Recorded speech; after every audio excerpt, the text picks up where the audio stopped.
Hello, good evening. My name is Father Rayappa. I'm from India. I belong to the Diocese of Vellore. I am a Catholic priest. And today I'm going to talk about Laudato Si, Pope Francis' encyclical on ecology and environment. I'm going to read from the first chapter. I'm going to read from the second chapter of Laudato Si, the Gospel of Creation. The third subtitle, The Mystery of the Universe. Article or paragraph number 76. I'm going to read it for you. In this paragraph, Pope is differentiating creation from nature. Nature is a scientific claim. Creation is more of a religious claim. So he makes a beautiful distinction between these two words. Creation is seen as a mystery, as the work of God. God is present. But nature is seen as something like a scientific field where people can explore or study or use nature as an instrument value. But creation is intrinsic value. Everything has value. God found everything good. So that is the difference between creation and nature. So actually, it is a biological wealth. Creation is a biological wealth given by God. The mountains, the rivers, the bees and the frogs, and the soil, everything is a gift, is an inheritance. Humans can never create them. Only God can create them. It's a one-time bonanza. And if you destroy biological wealth, it is lost to the planet forever. Biological wealth is mostly non-renewable. If you destroy a mountain, it will never ever come back. That is called non-renewable. And of course, we are treading on a tightrope, and I'm afraid we have destroyed so much of biological wealth. So Pope is writing beautifully here in the paragraph number 76 of Laudato Si. And after that, I'm going to connect this paragraph to Swadeshi, that is the Mahatma Gandhian village economics. And Swadeshi means neighborliness, localism. That means we live in tight relationships. I produce something for you and they produce something for me. And we use our local natural resources and nobody comes from outside to exploit us. And it's a self-governing, also it's called Swaraj. We rule ourselves. It's all Gandhian economics. In 1905, he designed Swadeshi. Be Indian, buy Indian, produce Indian. Everything depends on village economy. So in that sense, we don't tend to exploit. We don't tend to add material value to things. Only useful value. As long as we use it, we produce it. And we don't produce it and then create a new need like markets do today. But in Gandhian economics, there is no market. It's only for local consumption. If at all you produced excessively, you can exchange with the neighboring village. It's called barter system. And I give my goods and you give your goods. So it's an old barter system. So Gandhian economics is very feasible with the paragraph number 76 of Laudato Si. I will compare it. And also recently they conducted a seminar in Varda in Madhya Pradesh, continuing relevance of Swadeshi.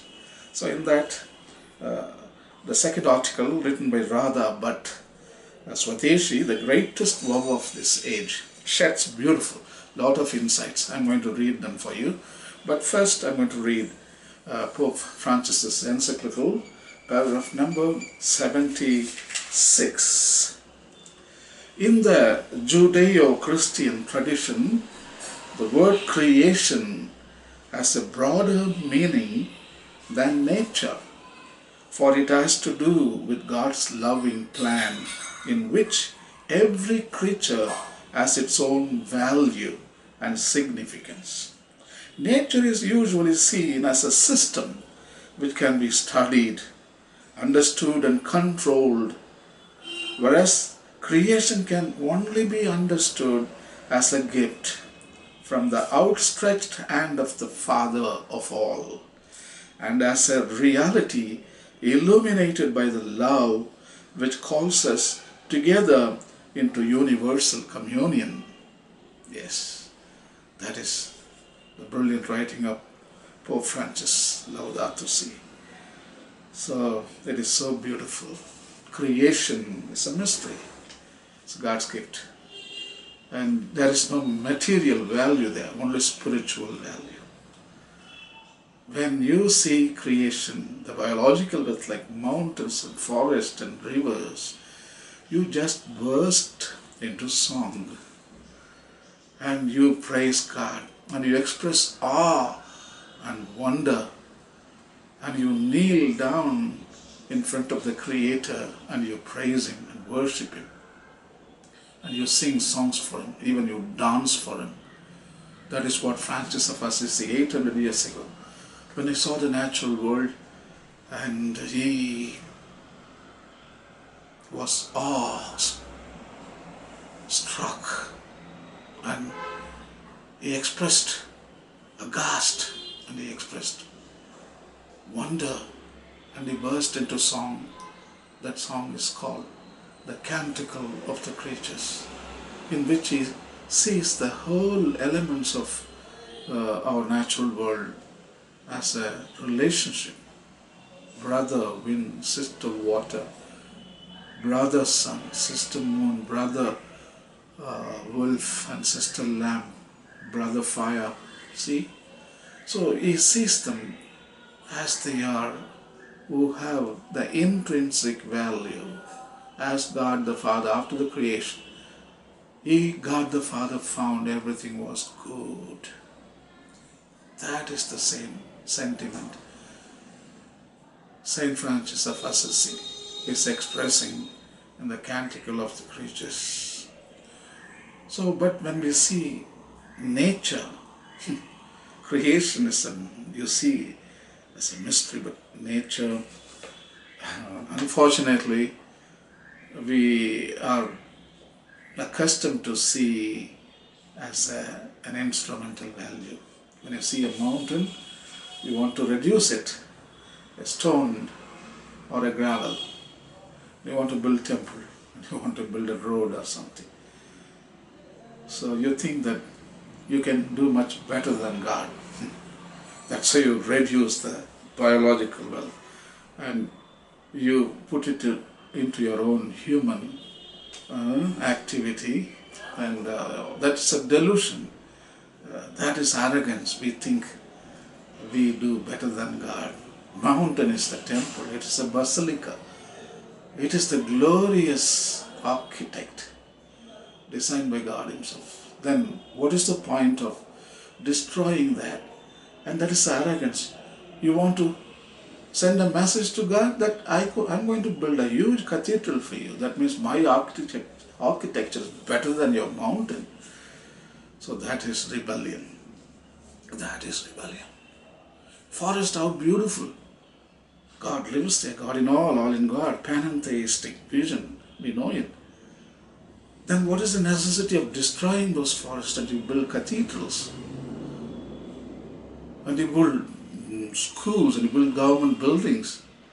You're sending a message to God. God, your forest is not beautiful. I think you need our help, human help. So we are going to cut them and we are going to build a beautiful, we say, beautiful. It's one of the wonder of the world, we call them. Now, the forest is one of the wonder of the universe. If you leave the things what God has created as they are the wonders of the universe. Whatever humans create, I don't think we can exceed God's perfection. We can't do that. Never, ever. That is what we need to understand and come to realization. Leave the things as they are for eternity, for the future generations' sake. The future generations will appreciate if we need some parts of wilderness which God created as it is. I think they will appreciate that. Any fool can build cathedrals. Any fool can build churches. Any fool can build government buildings. Any fool can build even a Taj Mahal or any other, what we call the greatest architects of the world. Any fool can do that. But no intelligent being can create a mountain. He can't create a river, ocean, can't create bees, he can't create even mosquitoes. So that is the thing what we realize today. So Laudato Si, paragraph number 76 beautifully put it. I mean, creation is a mystery. We need to value it for its intrinsic value. So please, nature. We have been putting too much emphasis on nature, I'm afraid, for the past 10,000 years. I think we need to make a shift from nature, seeing the natural world as a nature, and come to the paradigm to see as a creation. Creation.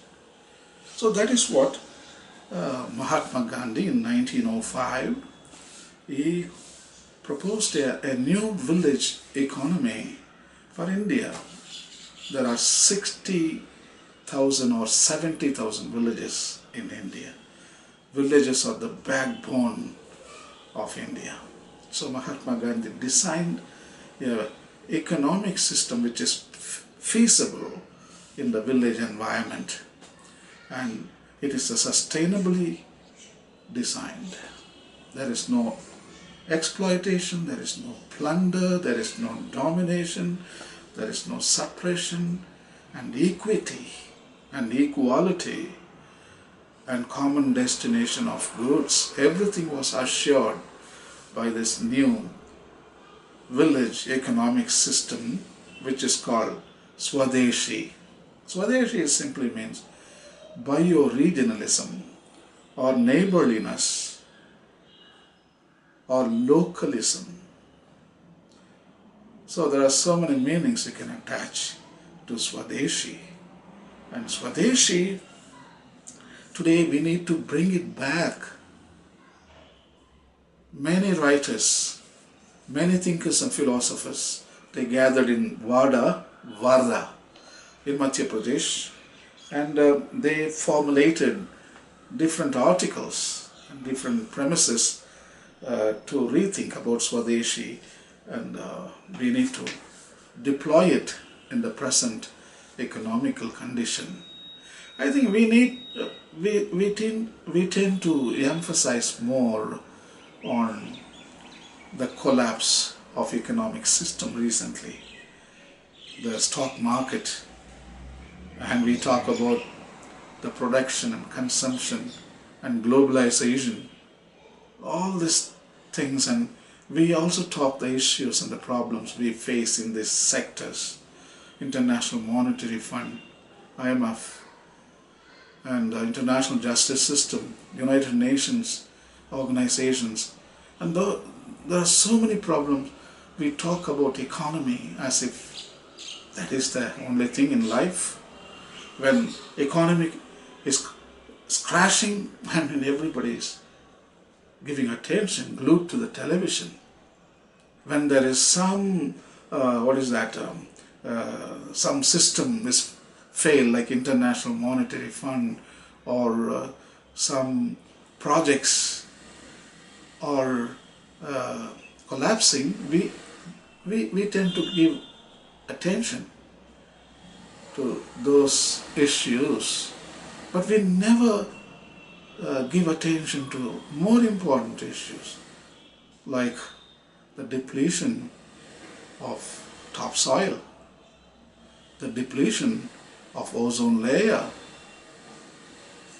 the issue of fresh water, the extinction of species, soil, water, air, biodiversity.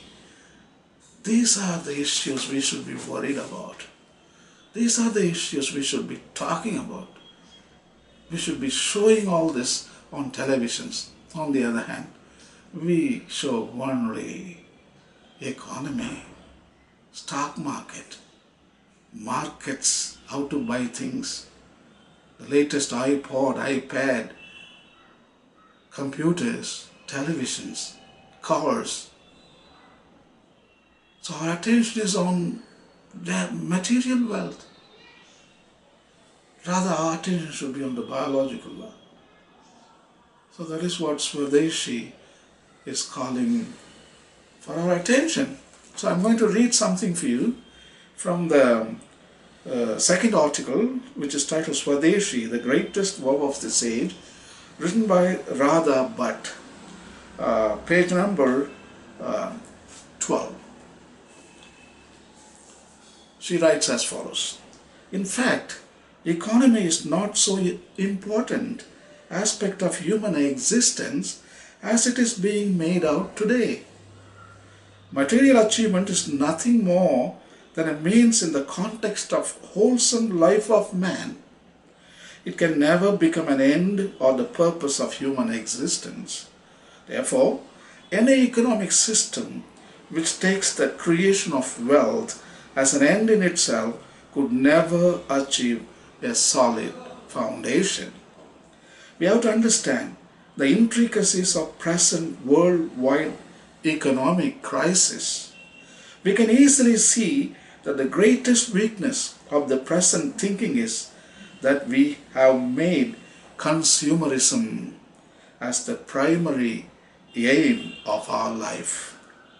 A country like ours, with its ancient culture, had an entirely different view of material wealth. For us, the real wealth comprised of air, water, nature, land, ether, etc. It meant that all those resources which were needed for the sustenance of human life actually constituted the real wealth. Unfortunately, today wealth is measured in terms of money, which is printed on paper and used in exchange. It is eating into the vitals of rich heritage and prosperity of the world. Thus, the world economic crisis is unnecessarily being overemphasized. The real crisis consists of dying of the rivers, depletion of groundwater, disappearance of glaciers, flow of the waste materials into the seas, hole in ozone layer, emission of excess carbon dioxide, methane and other acids in the air, which are destroying the very foundation of earth. Not only that, the top layer of the soil is also being destroyed. These are real crises which are not being given due consideration in the discourse on economic crisis. In this context, it is relevant to meditate on Gandhi's Maha Mantra of Swadeshi, which alone can lead the way to human salvation. Swadeshi, that is, neighborhood or localism, has to be imbibed not only in the field of economy but also in science and other aspects of social order. So I think that is a beautiful writing. So we need to give importance to the loss of biological wealth. Material wealth, let it be lost. We can always recreate material wealth or cultural wealth, but we can never ever bring back the biological wealth. So hence, we need to protect, and our attention should be focused on the natural wealth and the biological wealth, because it belongs to the past, it belongs to the present, it belongs to the future generations. I think it is already high time that we re-evaluate those three concepts, the economic principles of Mahatma Gandhi, which were designed by him, which were designed for the 70,000 villages of India. One is Swadeshi, which means neighborliness, localism, and I help you and you help me, and keep our resources only in India, don't export them. Then comes Swaraj. Swaraj is the heart of Swadeshi. Swaraj means I rule. I rule myself and I rule my village, and it's a decentralized form. We decentralize power from the central government or state, and we rule ourselves. And the third one is Sarvodaya, the upliftment of all. So that says it beautiful. Our progress depends on the biological wealth. Biological wealth flourishing, that means humans can flourish, material wealth can flourish, cultural wealth can flourish. So that is the thing what we all need to understand. And please read Swadeshi, Swaraj and Sarvodaya. And thank you, and God bless, and have a nice day.